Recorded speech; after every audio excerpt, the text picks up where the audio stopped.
Welcome back.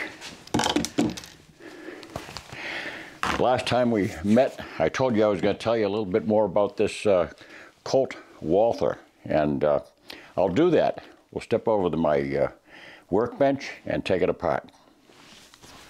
Okay, so what we have here is a Walther box, and on the end it has the Colt logo, Colt 1911 railgun, 22 long rifle.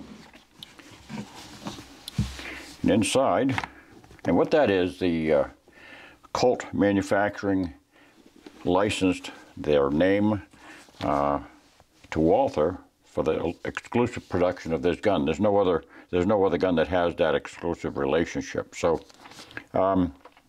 here's the owner's manual, and it's really, I would say you can see it's replete with warnings and cautions and all the things that safety concerns. There's some information in here about takedown, but probably not as full as some people would like. We'll put that aside. And also, which came with the pistol, is a packet here. You've got this curious wrench, 2 Allen wrenches for the purpose of adjusting the windage on the sights, and you've got a breech plug here, a safety breech plug, which was packed in the gun when I first got it. Also, too, let me grab the other component, and that's this little fixture right here. This doodad will allow you to pull the follower down easily without causing your thumb to go numb and also slipping off of that little device. So this is really a handy gizmo. That does a nice job. So we've got the magazine out, and the gun is clear and is safe. As you can see, I was just firing it. And I've put, since my last cleaning, I've put probably about 40 rounds through it up until now. And it's a remarkably clean gun. Of all the pistols that I've ever owned and fired, this stands alone as being one of the cleanest. No question about it. I don't know why, but it just does not gather any residue. I'll show you how to take it apart. First of all, place it on safe. It's essentially, many of the features operate exactly the same way as a standard centerfire 1911. But anyway, put the safety on, and just as I did with previous videos in dismantling the taking down the 1911 45, your grip faces to the right. Make sure you have safety glasses on, because this it definitely could take your eye out. Now, I'm not looking. This camera here is pointing down on the gun, but I'm not looking down on the gun. And safely turn the bushing toward you, and carefully raise up the plunger. Keep your hand on that plunger. That plunger is very, very small. It's about half the length of a standard 45 plunger, and set that aside. Now, unlike the centerfires, where the spring is captured by the center rod, you don't have to worry about this. You can just draw it right out because it's not captured. This is free to come out, and turn the bushing fully in the other direction and slide it up from the keyway. This is where it gets a little bit different with the 45 and the 9mm super 38, whatever you have. There's a separate notch directly behind the hold open notch. In other words, the slide stop or slide release notch.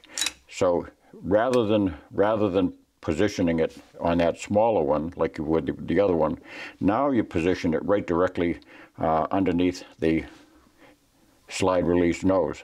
Now what I'm going to do is use something that's not going to damage the gun. I'm just using my M16 brush, anything that won't mar the surface, and push down firmly on that pin on the other side. Carefully restrain the action of this nose here. Don't let that swing around and damage your frame. Restrain it, lift it straight up. It peels out quite firmly with a bit of resistance, because this is a flat side of the pin. On the back of it, there's a indentation which captures this spring right here, and this spring really holds on tight. So just slide it straight up and off. Once you've done that, continue to move the slide to the rear and lift it straight up.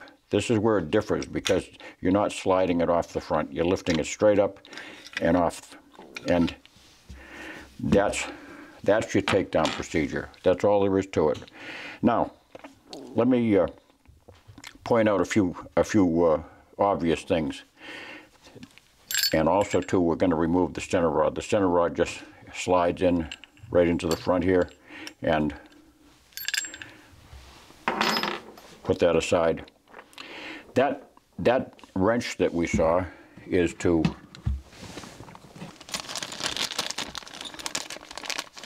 take that wrench. Now you'll notice on the front of the barrel there's a round nut, and you can take the wrench and unwind that nut, and it has also a O-ring, a rubber neoprene O-ring on it, and turn that nut fully off. You'll notice that the barrel is actually sliding to the rear. You can hold onto that barrel with your finger and remove that nut. It's going to remove the sleeve along with it, the barrel sleeve. That nut is retained by that O-ring. That O-ring is basically snugly holding onto that barrel sleeve. But anyway, there's your separate parts. This barrel sleeve right here, you don't have to remove that. I'm just showing you what it does do, and you can, with the hammer fully to the rear, you can carefully slide the barrel out. This is the barrel right here. Now, I've had some people ask me whether or not there's a possibility of using a silencer on this gun. I see absolutely no reason not to. In fact, I've got an inquiry into Silencer Central to find out if they have an adapter. It would require an adapter because this barrel comes flush with the slide. It would require an adapter to extend beyond the slide, and then adapt from this. I think I measured 0.472 is the diameter of the outer diameter of this barrel. So it would require an adapter to extend it beyond. I would have no doubt that they've already got an adapter for this particular gun. But anyway, I've got an inquiry out for that reason, and but I'm going to put that back together, because that's not the standard takedown procedure. You don't need to do that, and I don't recommend it. There's no need whatsoever. This sleeve has got a notch on one end and a hole on the other end.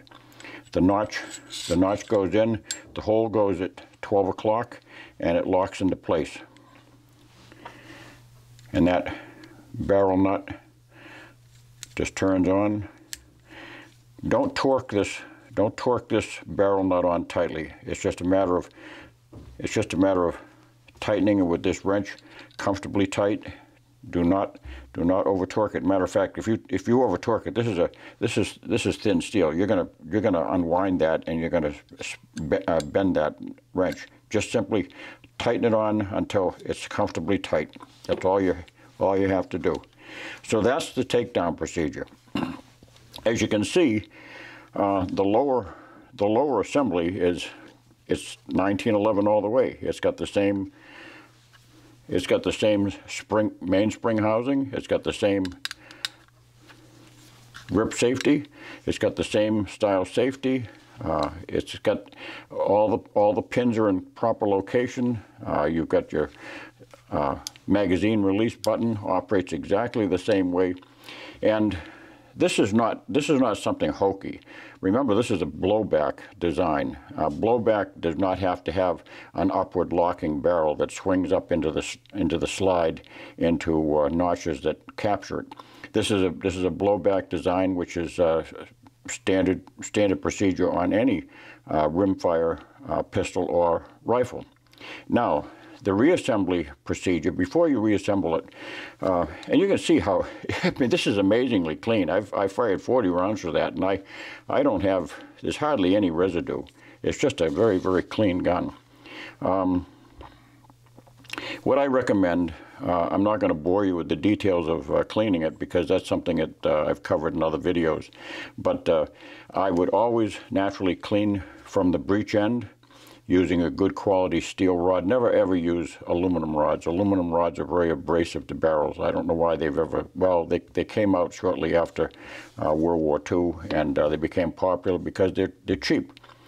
But get a good quality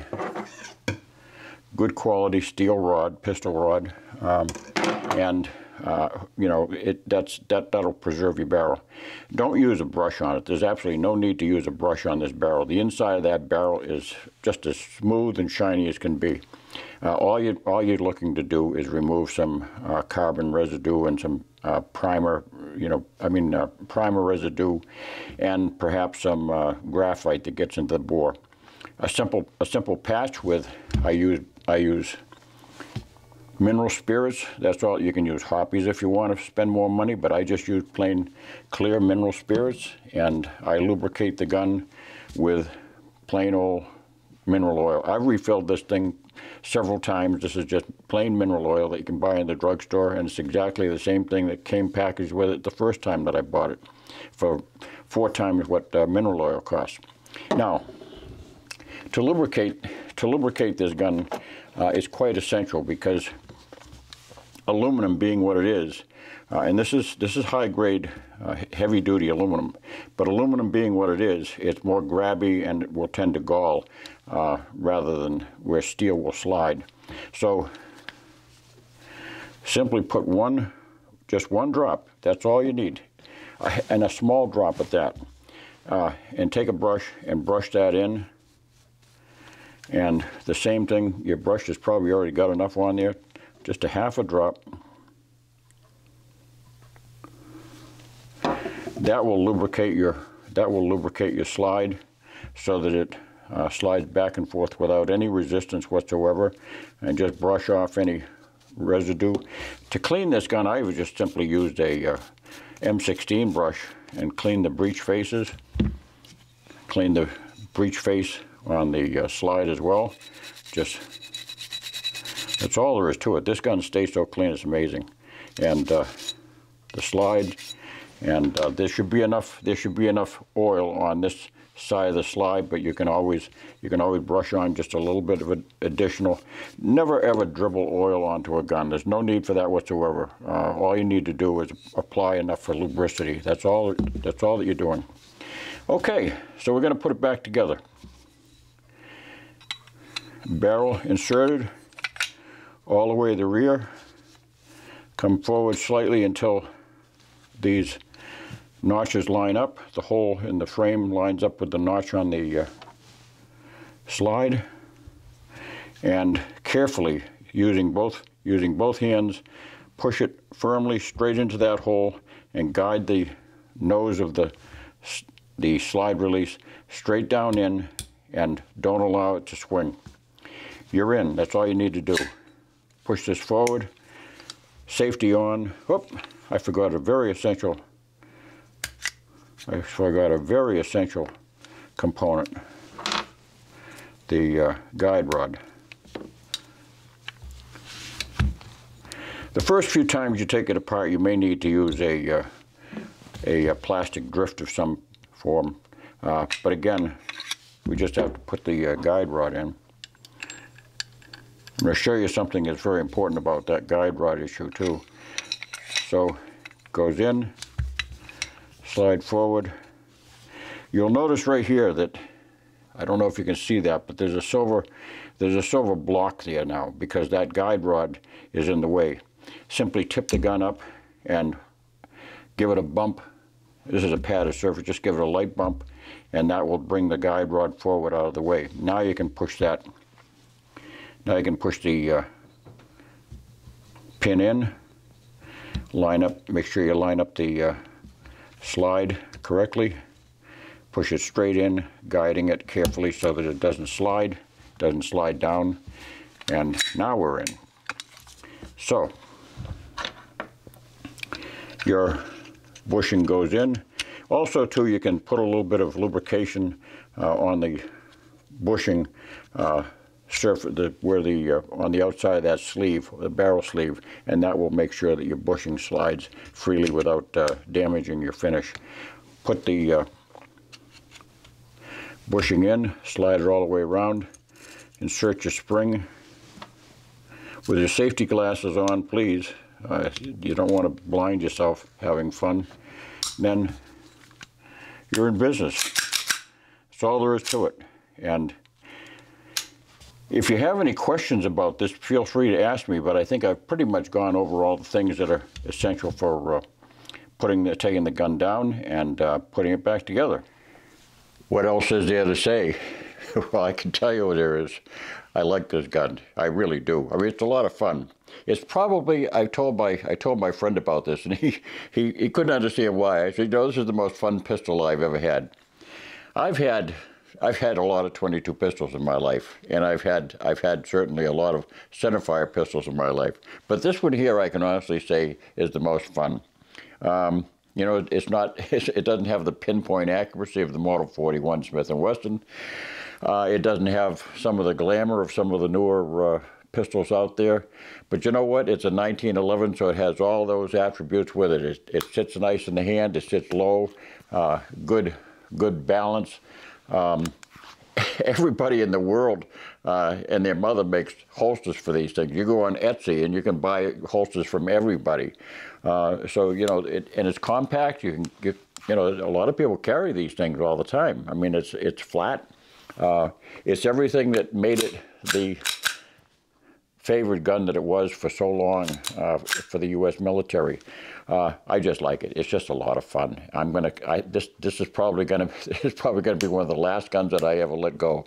I've come to enjoy it a lot. So, for all my Patreon donors, thank you so much for your assistance, and it's helping me a lot. You know, so I can put these videos up for you, and for your enjoyment and for your education. And it buys the expensive ammo and all those things, and I certainly appreciate everybody's assistance. I'm going in for a new knee in a few days, so I'm having a knee replacement. So say a prayer for me if you would. I would really appreciate that for and for my wife too, because she's gonna have to be, you know, taking care of me for a little while until I am really on my feet. So. Thanks for watching. Don't forget to subscribe and give me a thumbs up. Please hit the thumbs up button, the subscription button, and hit the bell so you know I'm around. God bless.